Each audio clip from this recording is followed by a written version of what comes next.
Well, now I'd like to turn to our special segment for this evening, and that's Martin Breckville. And Martin, welcome back. Okay, all right. Unmuted.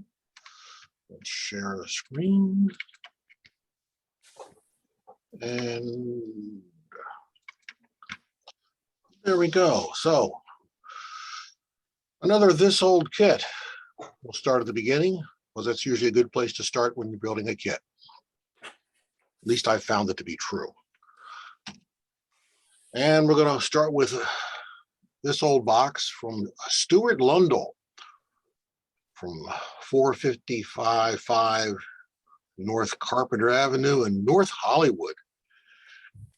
They produced at least 2 kits that I'm aware of. There's the Pennsylvania Railroad Dairy Reefer, and then there's just a plain boxcar. And these are turn of the century, the prior century, not this century, cars. And they actually, if you build them up carefully, they can come out very nice looking cars.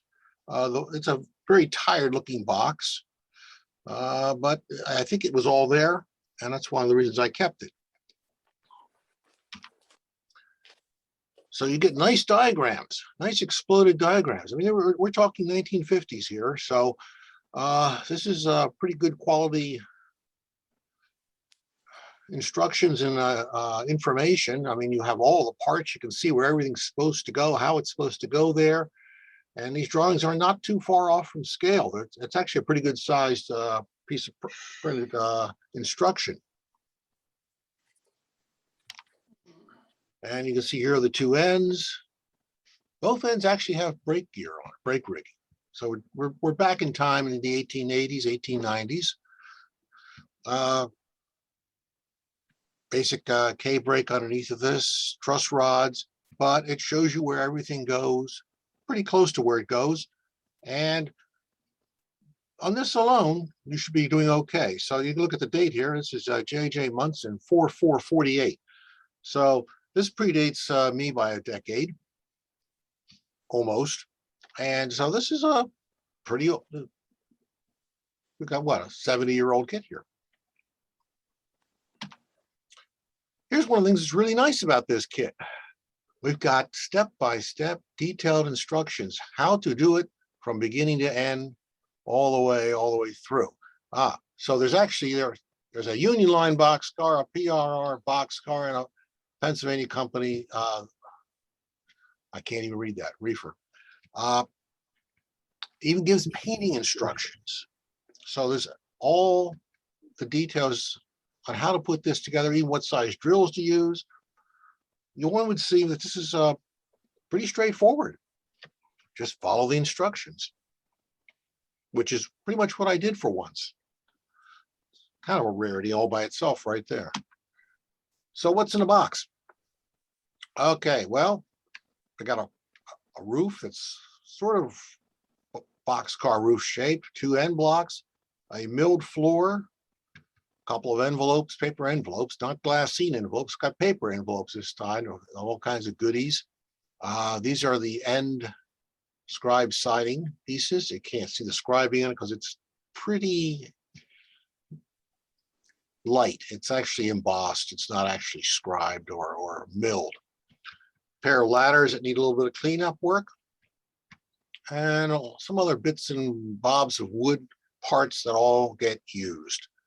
And a bunch of about 30 thousandths wire. Here's the nice thing about this car. It comes painted on the sides.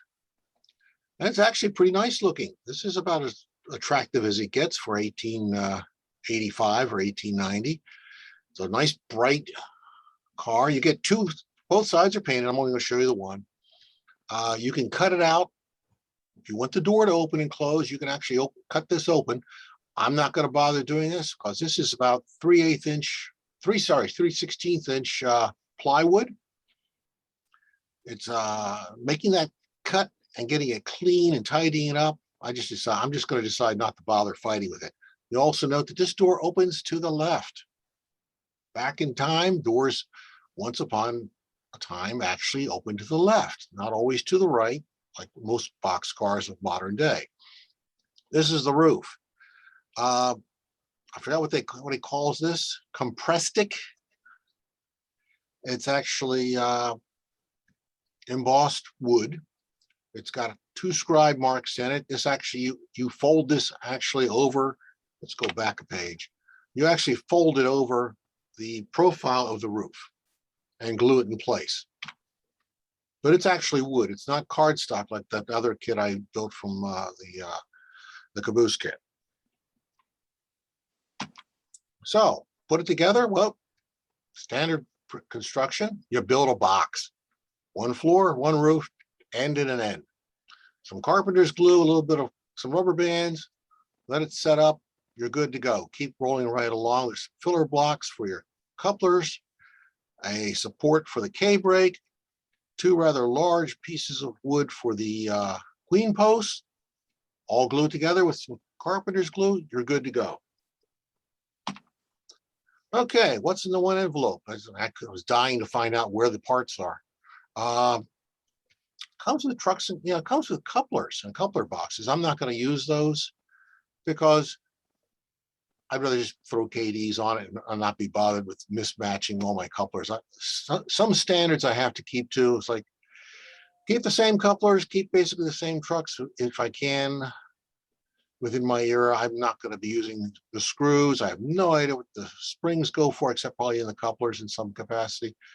Some of these screws actually hold the car bolsters on. And there's a piece of chain underneath here, which we'll get back to later. Okay, so truss rods, following the instructions. So in that, underneath all that stuff, were these turnbuckles. These are actually half a turnbuckle or 3/4 of a turnbuckle. And so you have to kind of slide them over the brass wire from the side, drop some glue on it, and pray it stays. This is 30 thousandths brass wire. Actually, it's about 35 thousandths. It goes through these queen posts. So you have to shape it, put the queen posts in place, drill holes, stick them in with some glue, then shape your truss rod. Got some holes drilled over here to receive it. Shape it through, slide it through here, drop it in here, drop a glue, get it aligned, straightened out, align with the one on this end, put in your turnbuckle, keep going.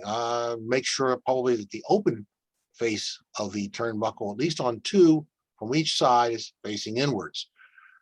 Here are the car bolsters. 4 of those small screws actually hold these on. I don't bother with the screws. A little bit of goo, a little bit of CA. I can't get these back off with a pair of pliers unless I really try hard. That's good enough. I'm not going to put that much tension on my layout or pulling cars around that are going to pull the bolsters off the car model. So we got all those in, got the K-brake in place. Fold the roof and glue it down. Actually, I had weights on this along both sides, holding it down in place. You have to get it perfectly centered, left to right, front to back, whichever that is for you, because you need that overhang on the sides, particularly for those thick pre-painted sides, and on the ends, because you're going to put on the scribed ends. Comes out fairly well. It's not too hard to do to get it centered. If you're in doubt, you flip it over and mark it with a pencil and get close. Don't worry about it. So there's what I was saying. So we glue on the ends. Here's that. There you go. They extend outward. So the sides actually drop in between these 2 gaps. You have the end beams on, and all that's glued in place. I got 4 of these little things.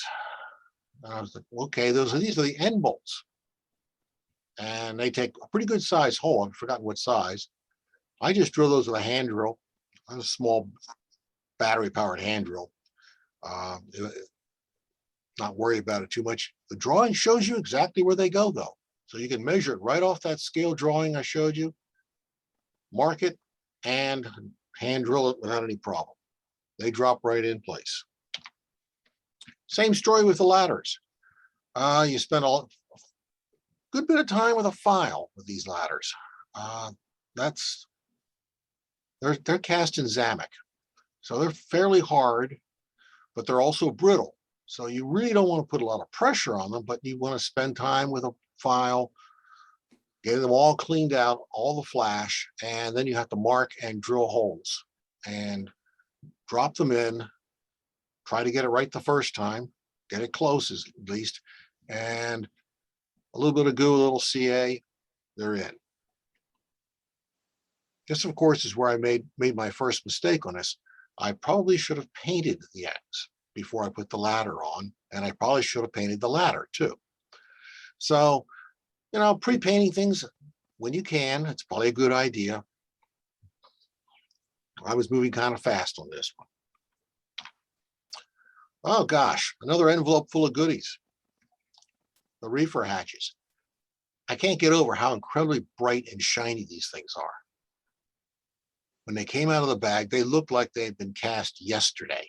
They are incredibly sharp, bright castings. Very little flash on them. Touch with a file here and there. All the rest of the goodies. You have to sort out the goodies. There's all kinds of things in here. Door runners, top and bottom for 2 doors. These are the corner braces. You got to fold those 90 degrees in the middle. Stirrup steps, brake platform, and these things are grab irons. I have no idea. So they're actually scored. You can see the score mark right there and there. You just snap them apart, and that's 4 grab irons that you snap apart and glue on. Actually, you're not supposed to glue them in place. You're supposed to nail them in place. That's what all these nails are for. I'm actually going to go back and use the nails because I don't trust gluing it in place, but also because if I don't nail it in place or put nut bolt washer castings in those holes, I'm going to have a bunch of holes. And it just looks silly without filling the holes with something. So you put brake details at each end, and the instructions actually show you which end versus the direction of the K-brake, which end is which. There's the brake wheel came with. It talks about this relief valve. It doesn't supply any of the parts, so you have to just fabricate that from some brass wire and some brass tubing. A little bit of solder and you're done. Drill the hole, bend it, put it in place. A little bit of glue holds it there. I added a ratchet and pawl casting because they're so visible. You got to have them on that era car. I really didn't like the brake wheel that it supplied for this, and it had no housing. Basically, to mount it from the instructions, you took one of those grab irons, cut it in half, gave it about 2 half twists and a turn, jammed it into the back here through a hole you drilled, and then with another one of the nails, hung their brake wheel into the grab iron hole. That really sounds terrible. So I had this brake wheel and housing, and I thought that'll be good. That'll look just as good, if not better. I tried to use the chain it came with. It literally fell apart in my hand. 70-year-old brass chain just does not seem to hold up very well. It's not unlike ourselves. Things wear out. Started on the roof walk supports. It doesn't give you roof walk supports. It tells you just glue this directly to the roof. And I thought, that just doesn't seem like a good thing. And I like having roof walk support. So I made these out of 3x4 stock. You just run them through your Northwest Shoreline chopper, 2 or 3, whichever you have. And it does give you the roof walk boards. So those get glued in place. So they're glued in place, or at least those 2 are glued. This one was just resting here. These are the fascia boards. So they've got to be painted before you put them on. And I think this is about where I'm going to stop because I've got a lot of painting to do. I got to paint the ends, paint parts, paint the roof, paint the underbody, and glue the sides on, and then put the rest of the parts on. So that's where I'm stopping. So next week, there's where we'll be.